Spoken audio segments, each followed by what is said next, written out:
In this lesson, we will set up influence objects that will eventually deform the character's mouth. So we can actually work with helpers here. They're very fast to set up and they are game friendly. So let's go ahead and take a look at how this will play out. We'll go ahead and bring back our mesh. We'll go ahead and head over to the Create panel, Helpers, and we'll go ahead and create a point helper. So essentially how this is going to work is we're going to constrain our helpers to follow the movement of the mouth. I'll show you how to set that up. And then we'll go ahead and parent helpers to those helpers, and they will be the objects that we will envelope to. Alright, so essentially again we have a helper that has been constrained, and then we have a helper linked to that helper, and that's what we would use to not only skin the mouth, but we'd also use that to add offsets for mouth deformations. Alright, let's go ahead and get to work. We'll create our helper. Grabbing the snap tool, just pressing the S key, let's go ahead and snap this over to the center. And once we've managed to do that, we can turn off snapping and we can go ahead and start translating this up. We're just making sure that this helper is right here in the center. Alright, so we'll go ahead and bring this up a bit. And now, if we were to go ahead and start dropping down the size, you'll see that we now have a type of anchor for our envelope object that we will use to deform the upper lip right here in the center. Alright, sweet. So I'm going to bring down the size just a bit more. Maybe to about a value of 0.01. I think that would work. Okay, so once we've managed to do that, we can now go ahead and clone this helper. Let's go ahead and drag it down, and this will be the helper that will be constrained to the lower lip. So as we start to eventually deform that section, we'll be able to have control over the mid part of the lower lip using this object. Okay, great. Alright, so now it's time to kind of branch out from the center. We'll create 2 more anchors for each half, and then we'll create helpers that will deform the corners of the mouth.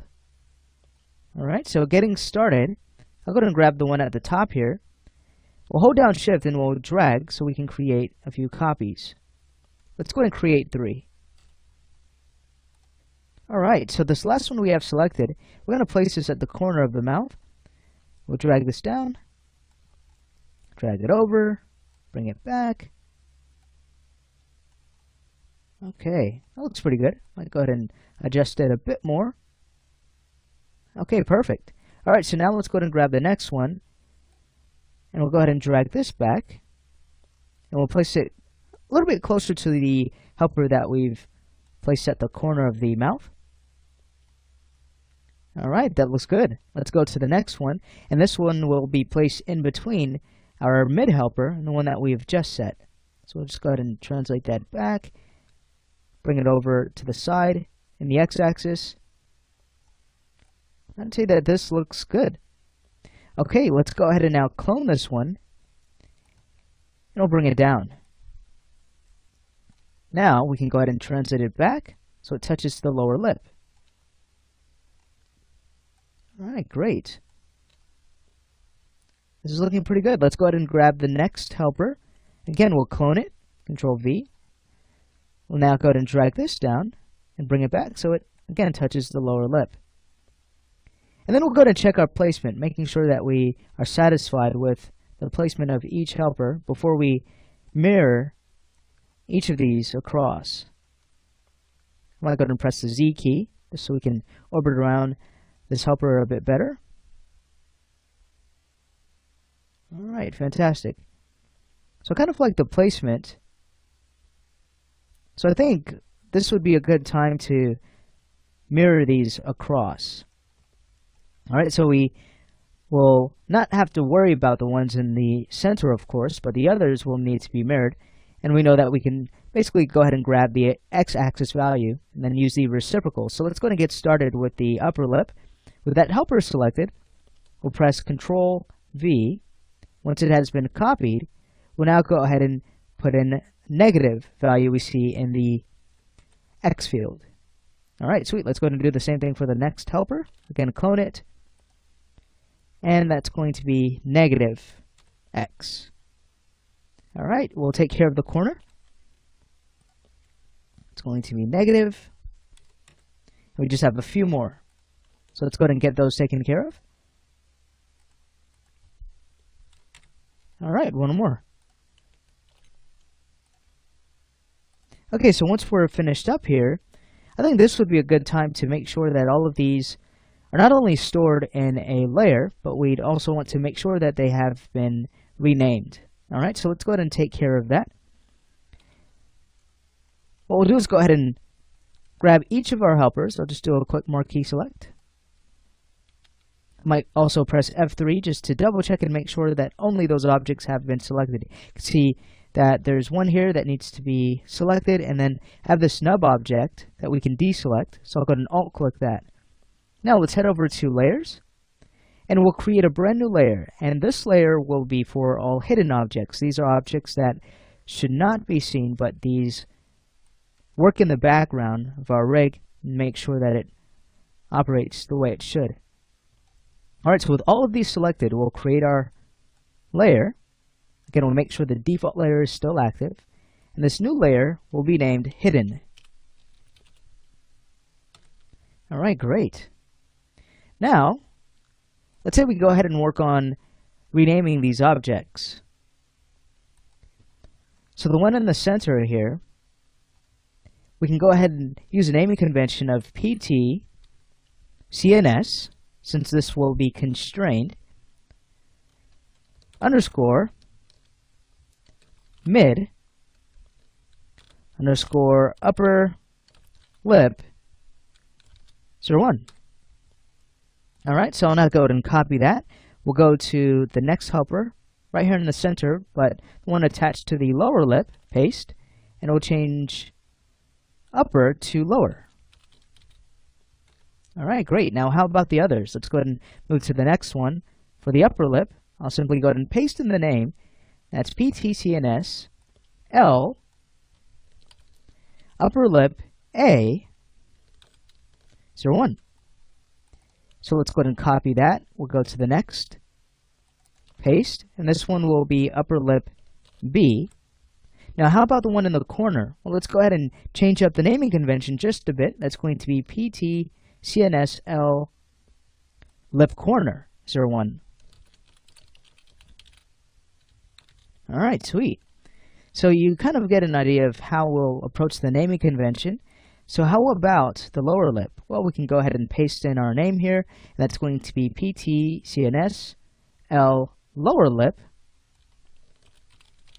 And this one would be B01.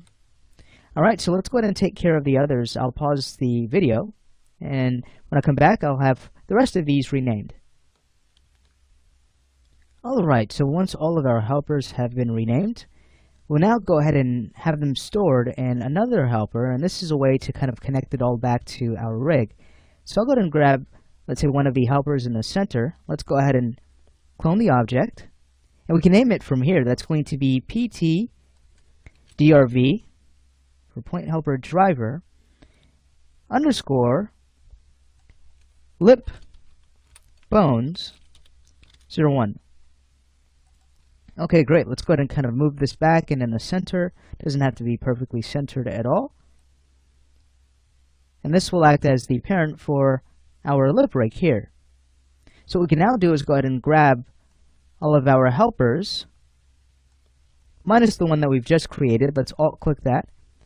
And we'll go ahead and grab our linking tool, and we'll now link over to that new helper. Great. We'll now go ahead and take our new helper, and let's go ahead and have that linked to what would act as the root of our rig, which is the neck bone. Alright, sweet. Now with that helper still selected, we can go ahead and press Control Page Down. And once all of our helpers are selected, we can now alt right click and freeze our transforms. Great.